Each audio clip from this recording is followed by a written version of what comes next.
Улаанбаатарт 2009 оноос хойш жил бүрийн хавар намарт нэг хагас сайн өдөр автомашингүй өдөр болдог.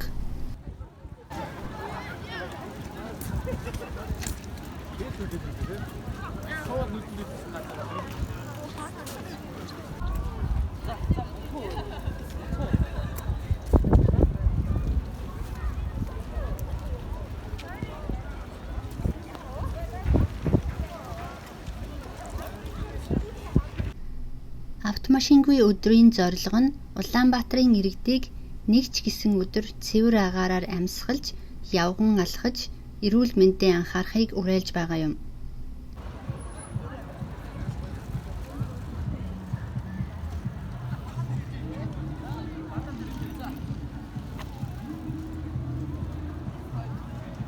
Энэ өдөр өглөөний 7 цагаас оройны 18 цаг хүртэл Улаанбаатар хотын төв хэсэг буюу баруун дөрвөн замаас зүүн дөрвөн зам хүртэл автомашин явахыг хориглодог.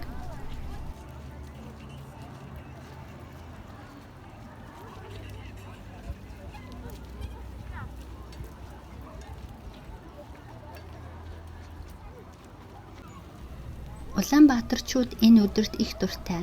Яагаад гэвэл энэ өдөр төв зам дээр чөлөөтэй алхаж болох ганц өдөр. Тийм болохоор эцэг эхчүүд хүүхдүүдтэйгээ ирж хамт алхаж дугуй ундаг.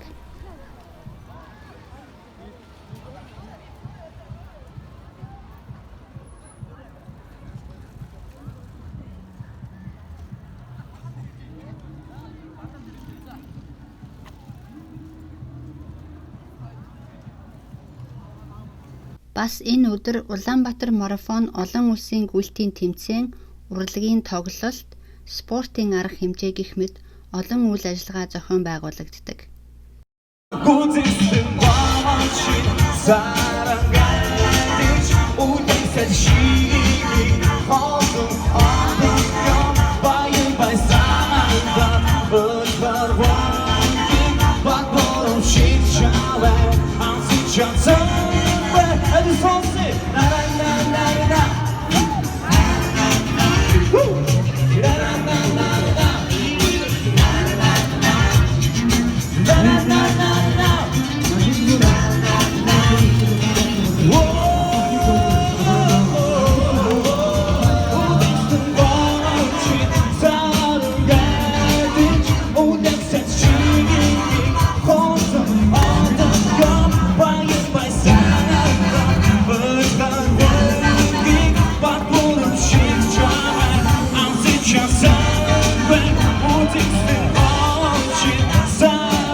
Хэрвээ та энэ өдөр Улаанбаатарт байж таарвал автомашингүй өдөрт оролцож үзээрэй.